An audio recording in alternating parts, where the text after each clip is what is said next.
sure everybody's here. We'll ask them. Because I don't want to, could you imagine if I answered the question and they're not even here? Yeah, that's the big thing. You have name?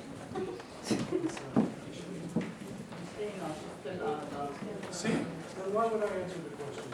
Yeah. Who's the second one? They're here. Okay. Okay. Remind me, so we have two questions. But let me continue though, shall we? We have a little bit more on this and then we'll move to the next topic.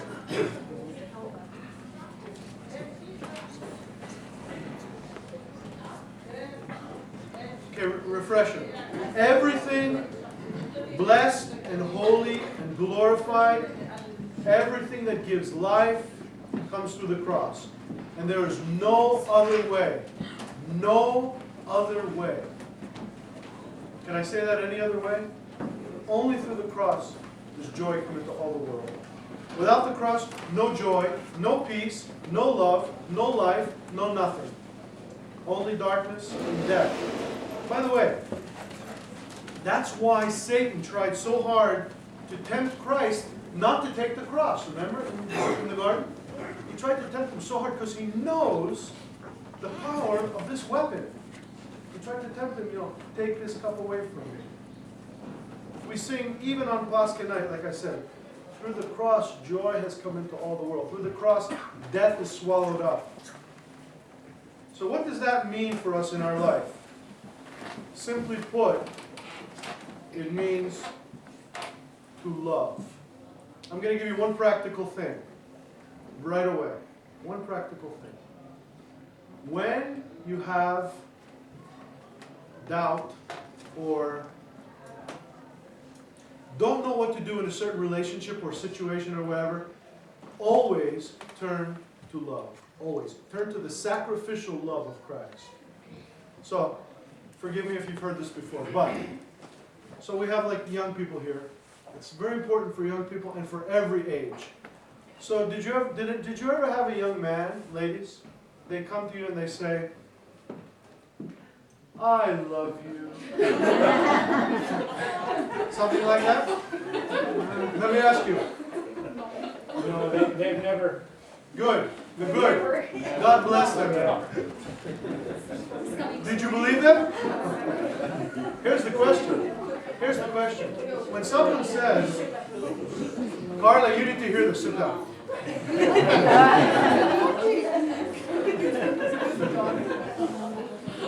It's like, I love you. Be careful. And I'm gonna be very, very upfront right here.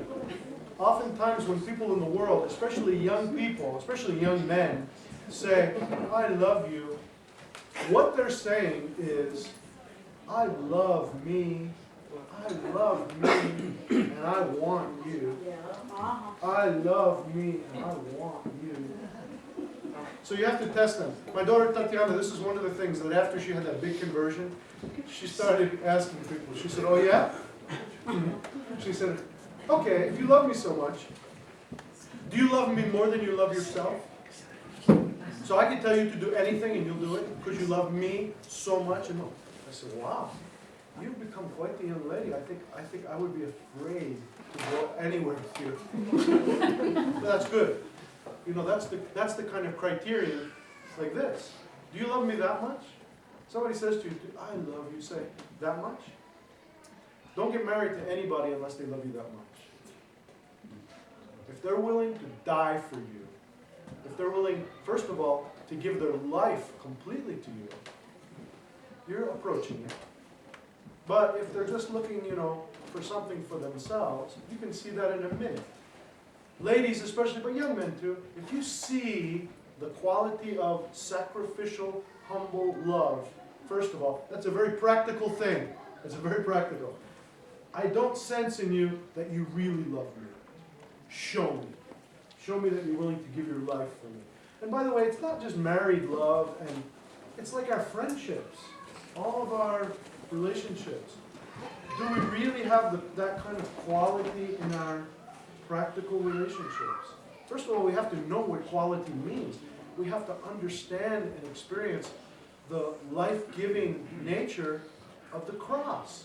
And if we do, then we can be pretty picky. You can say, you know what? I want to show you how much I can love you and trust you like this, but you have to do it too. You have to be willing to sacrifice for me. If we were that honest with each other, I mean, we're going to disagree sometimes. Husbands and wives, you know, my wife and I disagree every day about something, you know. But we love each other more and more. Like, in the middle of those disagreements, it's like, oh yeah, I can disagree with this person and grow closer to her every minute. How? How? Because already we've both accepted this. My life is hers, period. In Christ. And if I need to, I'll give my life for her. In Christ. Period. And my children. And, you know, and the people in the church too, because now I'm a priest and I have responsibility for people. You know, if your priest, I'm going to put Father George on the spot. If your priest is not willing to die for you, well, then you have to start asking him why. Why? Why aren't you willing to die for me? Maybe it's because you haven't given him yourself yet. I'm not going to, well, I shouldn't say I'm not going to. Christ died for all of us, whether we wanted it or not. Oftentimes the priest is asked to do the same thing. Oftentimes a husband or wife is asked to do the same thing. Even when the spouse doesn't want it or doesn't care about it or throws it away or whatever. What a waste of love. So that's why we have to come to grips with this reality, this holy cross. And that's why we have to come to grips with the reality of what we call the mysteries, the life of the church. Is she here now? Micheline? Yeah, she's here. Okay, I'll answer your question in a minute. So somebody asked me a question about the practical things, like how to live simply, how to live, you know, just how do we do all these things practically speaking. The church gives us a million examples and a million stories. We could always tell a story about each one. But let's take two simple things during Lent especially. And it's going to sound so simple. When you're tempted to say something, especially something to defend yourself, to justify yourself, when you're tempted to say something, don't. Just don't. You'll find that your life will be way more peaceful. Instead of always defending myself, always having to justify my position. And when you're tempted to eat something, don't. Oh, in this parish that's really tough to say. But if you're tempted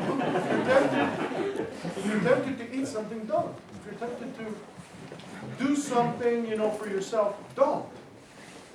Why? It's a practical way of crucifying myself. You know, we have, like I said, a million little exercises. But none of those exercises, why do we fast? Why do we have, you know, like nice to each other? Why do we give to the poor? Why? We can do all those practical things, but none of them make sense without my love first. If I love Christ, all of it makes sense. If I love Christ, I'll give him everything. Like when we say, how much should I give? How much should I give to the church? How much should I give to the poor? How much should I give to, well, there's no percentage. Some say, like, how about 10%? You know, like they say, the tithe, 10%. Okay, that's a good start, I guess. But you know what St. John Chrysostom says about that? You want a practical thing? Like, you should raise your hand if you have a will. Do you have a will? Like you're going to leave everything to this person or these? So a lot of people have wills, right? But he says a will is like the biggest sin of all. Can you imagine? Why? Because when we die, you no longer have the opportunity to give anything away to anybody. Death steals it from you. Death takes it from you and gives it to somebody else. That's what a will does. Instead, it says, give it away now. Why wait till you're dead? My gosh, enjoy, have the joy now. Have the sacrificial joy of giving away, giving gifts now, really loving each other now. Somebody really bothers you, they annoy you, they hurt you, give them something valuable. So you know what? You really bug me here.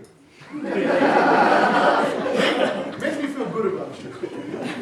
Now you follow this. Yeah. And you know what? You know what that will do? Two things. It will soften their heart. They'll be like shocked, and who knows? Who cares how they react? But it'll soften my heart. It'll make my heart soft. Somebody bugs you, be nice to them. It won't kill you to die on the cross for them. By what? By not answering them back. By not gossiping about them. By not hurting them. By not, killing them with your words. Stop. Somebody loves this. I'm going to say it like I preached about it last Sunday. You know what, my dear beloved people? You don't have to sin. Catch yourself in the middle of it and just say, you know what? I'm free. I'm a free Christian. I'm a free person. I don't have to sin. And most of the time it means I don't have to justify myself. I don't have to stick up for myself. Why? God will stick up for you. There's a story. I went through a phase in my life where there's a million St. Gregories in the church. There's St. Gregory the Great, Gregory, Palamas, Gregory the theologian, my patron saint, Gregory of Nyssa, Gregory of Alberta, Gregory, like 10, 15, 20 Gregories. And I was going, trying to study as many of their lives as I could. Oh, that Gregory is even better than that Gregory. So, there was one, St. Gregory of, I forgot who it was from. No, but he was in the Middle East, like Odessa, in that area. So, Omir, St. Gregory of Omir, O-M-I-R.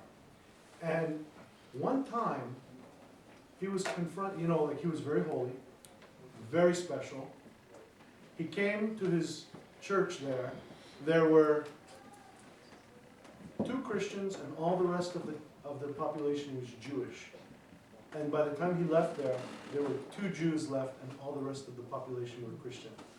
That's the sanctity. And people loved him. But of course, when there's love, there's jealousy. For some reason, because the enemy hates the good, right? So there's jealousy. And others were jealous of him. And they wanted to get at him. So you want to hear something practical? Something really practical? You know what he did? Nothing to defend himself. They hired, now listen to this story. You think the history of the church is pure and, oh my gosh. In this story, they hired a prostitute and they sent her into the village square, in the city square, and she's screaming out loud that the bishop owes her money from the night before. Like this. He owes me money, and making a big scene. And the bishop's walking with his deacon, and they're just shopping, whatever they're doing. And the deacon's getting incensed, angry. And he's ready to throttle this woman. She's saying, he owes me money, he was with me, like this. What would you do? Maybe defend yourself. The deacon wanted to defend him, and he said, no. Imagine, the bishop says, no, pay her the money. Give her what she wants. And he says, what? He said, give it to her. And so, you can imagine, half the people are looking at their bishop with suspicion. The other half were just sad, angry, upset, confusion.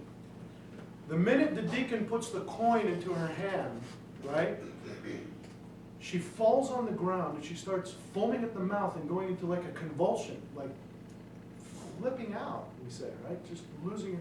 And the bishop, immediately, St. Gregory, goes down on his knees and begs the Lord. He says, Lord, don't make this poor woman suffer for the sake of this sinner. Lord, please heal her. I'm nobody, right? Talk about very practical. He sees somebody suffering, even the one who was hired to falsely accuse him, and he begs for the mercy of Christ. This is a practical way to live out the cross. And through his prayers, she immediately comes back to herself. And she confessed the whole thing. She confessed the whole plot. Now what's the point there? The point is, he and so many saints, no matter what, no matter how far they were pushed, Jesus himself never justified themselves. It's not a Christian religion. It's an ugly thing. Ugly. Like Christ, when they said, you did this and you did that, in front of Pontius Pilate, the governor, he could have nothing. When the Jews, Caiaphas and the high priest, you know, they're saying, are you the king of the Jews? Are you? And he said, nothing. It's to the point where Pontius Pilate says, or it says about Pontius Pilate, he marveled greatly. He wondered at this greatly. How could this man who's about to go to this death not say a word? How is it that all of us somehow insist when we're accused of something, we have to justify ourselves? No, I didn't do it. Because when we do that, we steal the blessing that God will do it for us. When it comes time. Like St. Gregory, I could go like story after story about saints who never justified themselves, right? My favorite, have you ever heard of Papa Nicholas Planas? Papa Nicholas Planas, a Greek saint, a married saint of the 20th century. Isn't it amazing? There's not too many married priests in the ranks of the saints that we know of. That shows you, that shows you something. But there's a few, John of Kronstadt. But St. Nicholas Planas was a married saint. And one time, again, jealousy, in the church, other priests were accusing him of a million things that he didn't do. But they would go to the archbishop and they would say to the archbishop, Papa Nicholas is doing this, and Papa Nicholas is doing that, and you know, because they were jealous. So he calls the saint, Papa Nicholas, and he was like a child. You want to hear something practical? Be like a child, which means I'm just innocent. I don't even think ill of anybody, ever. So the archbishop has him right in front of him, and he says, so-and-so says that you're doing this thing.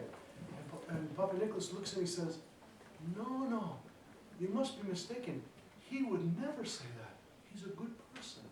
He would never say that thing about me.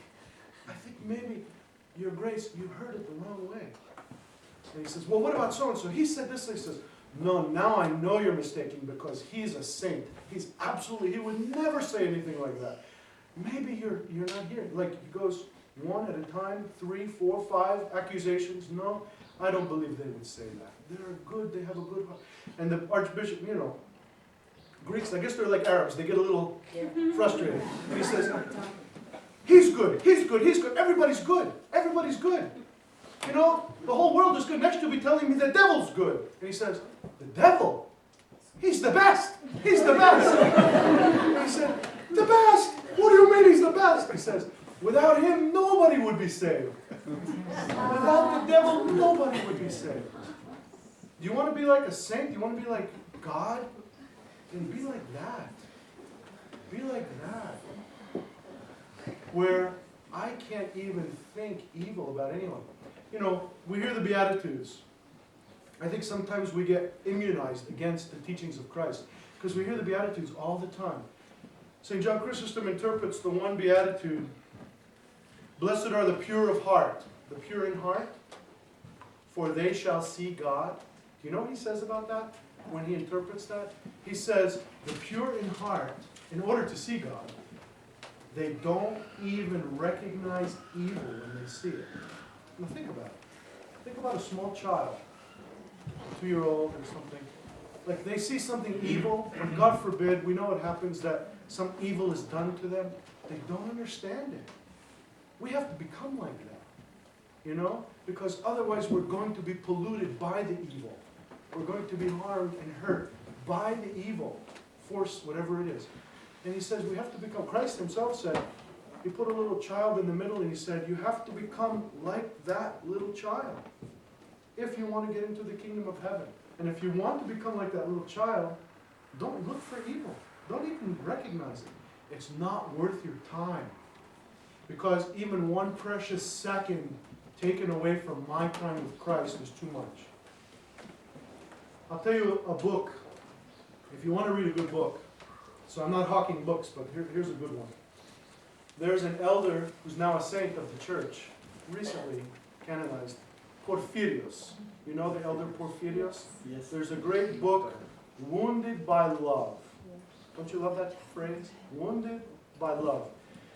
There's a certain theme in there that changed my life as a priest. Changed the way I do confession, changed the way I preach, changed a million things about just the way I look at people even, or about my own spiritual life. He says, look, we hear the word spiritual warfare. Well, what does that mean? A lot of people think it means like this. I put my armor on and I go fight against the devil. You will lose. You will lose every time. Why? Because in order to fight against the devil, I have to be looking at him. And I have to be, what? Looking at my sins. Looking at the passions. Looking at the problems that other people are causing. Looking at some mess. Right? Makes sense. But people think, hey, spiritual warfare, I'm going after it. It's the opposite. Elder Porphyrios says, instead of that, because if you're doing that, if you're looking at that, if you're focusing on junk, guess who you're not focusing on? Christ. So, instead of doing that, and what it's as simple as a change of direction. Watch this.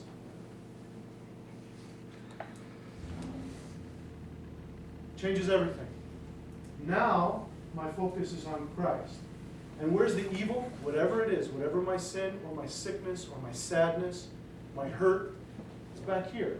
And I say, Lord, something back there is trying to affect me, trying to touch me. But look, it's not like crashing against me all the time.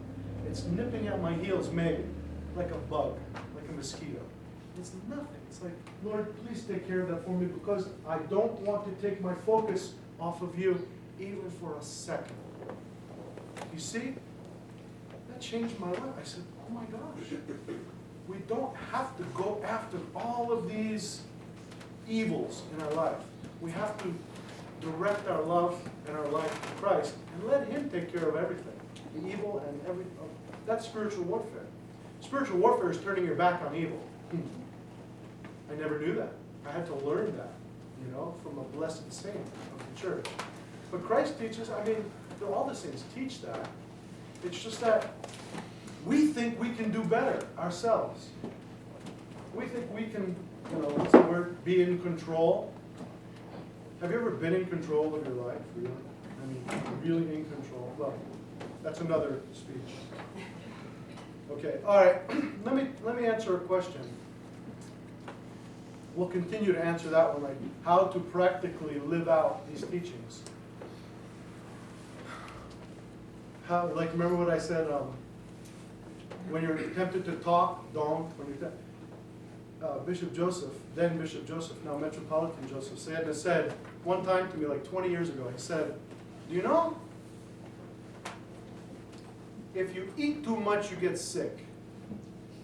If you talk too much, you get in trouble. Must be true. I remembered it for 20 years. I said, my bishop said, if I eat too much, I get sick. If I talk too much, I get in trouble. There's a practical teaching. Okay, but what does it have to do with Christ? It means that I don't waste so much time on eating or preparing the food. Do I dare? I'm going to say it because I'm in Holy Annunciation, Antiochian Parish in Calgary, so I'm going to say this. The bishop said, I don't like tabbouleh during Lent. Did you ever hear that? Why doesn't he like tabbouleh during Lent? It takes way too much time and effort, and like you're throwing your whole energy into a salad, He said, forget it, just put some vegetables and you're finished, because wasting time from focusing on the master. I'm focusing on food, which is dead, and I'll be hungry again in a couple hours. Ridiculous. But a lot of people, think about the food industry. We call it even a whole industry, right? Cooking channel and restaurants, and they make millions and millions of dollars. Why? Because we love food and the way it's prepared and all. You want to be practical? Forget about all of that. That's how you can be practical, about loving Christ more than food. How's that? This Lent, I'm going to fast from anything sinful to do with food. Try that. So, by the way, it'll make your fast come alive. Why? Because now I'm trying to focus on Christ. Now I'm trying to focus on Him, and I'm not focusing on the hamburger that I really want. Instead, I'm focusing on Christ. And I'm fasting from this sin, like even thinking about it. If you're like dying to eat a steak, or if you're like dying to gossip about somebody, you know what? Already you've sinned. Already you've fallen to that, like Jesus Himself taught. So instead, everything positive, everything towards the Lord, and all the rest can be behind it. You'll be different people, you know? My life will change 100%. I will just turn around completely. It has the power to transform our heart that much. So, our question comes, what if I have doubts? Like the guy in the gospel, remember? Lord, I believe. Help my unbelief. Lord, so you only have to have faith, you know? You love and have faith, and I'll make it right. But people have doubts.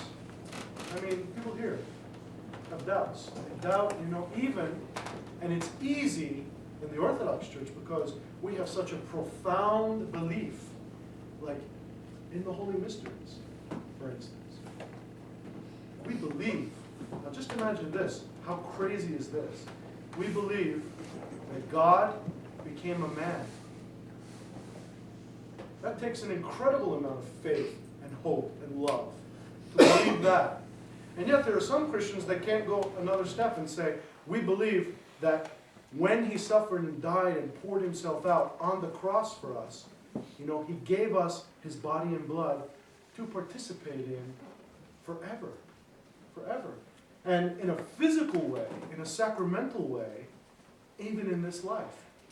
Every time we do the liturgy on a holy altar, every time He gave, they say, no, that's not true. How can that really be the body and blood?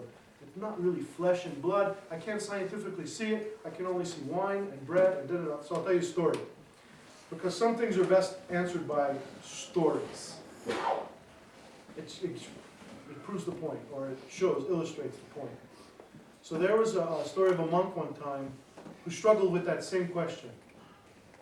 He didn't really believe in the body and blood of Christ. He didn't believe that it was real. Who knows what he believed. So he used to live in the desert, and once in a while he would come to the monastery for service. So on his way to the monastery, one time he was struggling with this question. I don't really believe what's in the chalice is really the body and blood of Christ. So he went to the abbot. The first thing he did, he went to the abbot, he saw him in the monastery, and he said, Abba, forgive me, I don't believe in the Holy Communion, in the body and blood of Christ, that it's real. And you know, the abbot said, okay, go sit down. You know, what's he going to say? Later on, when communion was served and everything was finished, and the priest at the end consumes the gifts, right? That's the last thing that happens. The priest is consuming, or sometimes the deacon, consuming the body and blood that's left over. They heard like a collective, like a big gasp, like a big sound in the back. And they came running out to get the abbot, and he runs in, and the priest who was consuming is on the floor, on his face. What happened? The abbot looked into the chalice, and he saw that the veil, we should talk about veils, you know, like curtains and veils, it's very important. But the veil was lifted, which means that the form of bread and wine had literally changed scientifically to flesh and blood in the chalice. He saw it. And the abbot, who was, you know, if you have no spiritual sense, that kind of thing can shock you. The priest was on his face, which is a good response. But the abbot said, you know what? He knew. He knew. It was for this monk. It was for that monk who said, I don't believe. He said, go get him, bring him here. And he looked into the chalice and he saw it. And he fell down on his face also with tears and said, Lord, same as the man in the gospel, I believe, help my unbelief, forgive me. Please cover it again. I'm not worthy to see you naked and bleeding in front of me. And the Lord put the veil back over it. And the veil, because it's only a veil, is the bread and wine. So then it went back to the way we're used to it. It's really happening. It's really happening. And don't be like a person who has to see that. Christ said to Thomas, "Blessed are those, Thomas, who have not seen and yet believe." It should be enough to hear a story like that to make us tremble. And it should make us tremble as we approach with fear and say, am I, who am like brass, ready to take the divine holy fire inside of me and not burn up? That's a prayer that we do in the communion line. It's a beautiful prayer. Okay, any question about that? That's a very serious, important, impactful. Okay.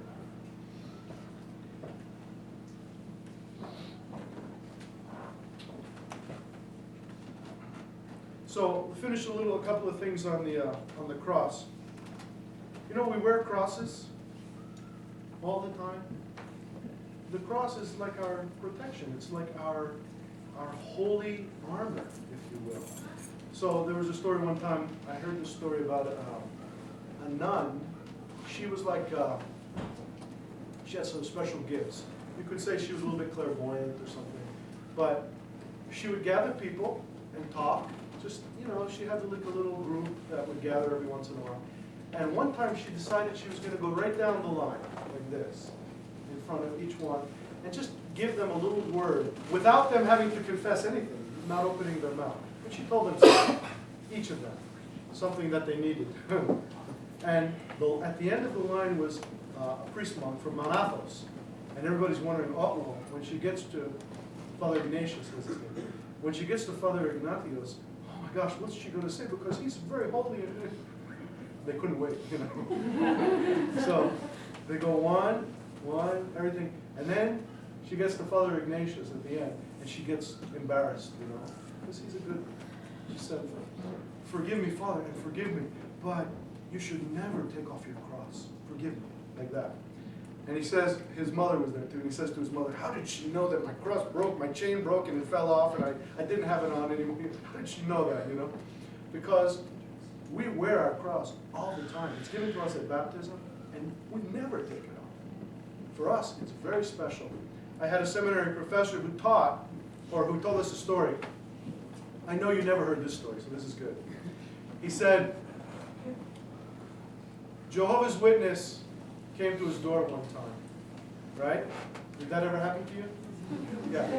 Came to his, and he had a cross on, right? A big cross, because he's a priest. And they said, why do you wear that thing around your neck, right? And he says, well, we believe that. He says, if your mother, this is what the other guy said at the door. He says, if your mother was shot with a gun, would you wear a gun around your neck? And you know, a priest, he had to think. He was thinking clearly. He says, well, if my mother was the savior of the world, yes, I would. Yes, I would. And because that's what we believe, that Christ is God who's come to save the world and to save me. And so I wear my salvation. The tool of my salvation is very, very practical. I'm proud of that. I'm proud in the humiliation of Christ, because in that humiliation was glory on the other side of it. So yeah, I'll wear it everywhere. What? Oh, I don't know. Who cares? There comes a time where when we give them the final definitive answer, like look what Jesus does to the Pharisees. He gives them an answer, and then whatever they do, they go. It says they go away. They just kind of go away. Well, I should tell you. Michelle, let me tell you. This is a funny story. I haven't been telling too many funny stories yet. So one time, you know, my Korea, my wife, has a pet dog, and I'm embarrassed. It's a pit bull. She has a pit bull. He's a beautiful dog, and he's very friendly and gentle. But maybe now you won't come visit me. His name, I call him Buster Brown. So he, one time the Jehovah's Witnesses came to my door, like they come all the time. And I looked out, and there's the car, and they're all sitting. I said, oh. I was like in my pajamas, and they come in the morning. I said, all right, I said, come here, buddy. And I have him by the collar like this. And I open the door like this much. And he's so friendly, but he's eager to go and jump on people and greet them, and you know. So I said, all right, he looks tough. And I said, yes. And they said, hi, we're from the Watchtower. I said, I'm sorry, my arm is really tired and I can't hold this dog too much longer because I'm a weak person and I'm feeling not so good because it's early in the morning. And you know, and what did you say? And they were looking at him and he's going, and he's a pit bull, you know. And I said, can I help you with something? And they're looking at him. They don't care what I'm saying. You know? I could have said, you're in complete heresy. You are false prophets. And I said, yes. And they're looking at him and they said, we'll come back later. And I closed the door. I gave him the biggest treat that day. I said, oh, you have saved me from wasted time. Thank you. Because it's a waste of time. A lot of time. Myrrhbearers. Once when I met Jehovah's Witnesses, and they started to tell me their story, and I said, wait, please, wait. How many saints do you have in your church? Oops. We have millions, so just leave me alone. Exactly. We have millions. See, you can use many techniques. One time they came out and announced Jehovah's Witness. I'm up on the top of the pole. I had all these poles in the front of my house, like pillars, and I'm painting the poles. I had to do it like every year because it would peel off. I don't know. So I'm painting the pole, and there they come right across the lawn, right in front of me, and they said, hey, did you ever hear of the what? I said, you know what? Stop.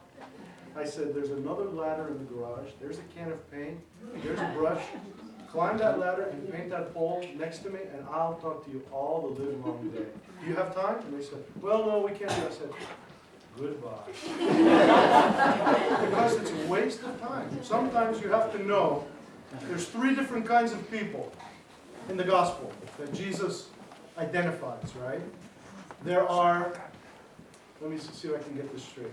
There are those who are disciples, those who really care and will listen a long time and accept everything. There are curious people, people in the middle, like, you know, you give them something and that's enough. And then there are the ones who can't accept anything and they just want to fight. So, how did he treat the first, right? He told the apostles, he said, to you it's been given to know more. Because they asked him questions, well, we don't understand this. And he took them aside and taught them because they were open. And they lived with him, and they slept with him, and they ate with him, and they died ultimately for him. The second group, which is like most people, the big crowd that always gather around, the crowds, the multitudes gathered, right? And he gives them something, and then that's enough, right? So you're going to have people like that. So if you have people that really care about Christ, talk to them. And talk to them a lot. And say, let's talk again tomorrow. And let's talk next week. And talk. That's a good event.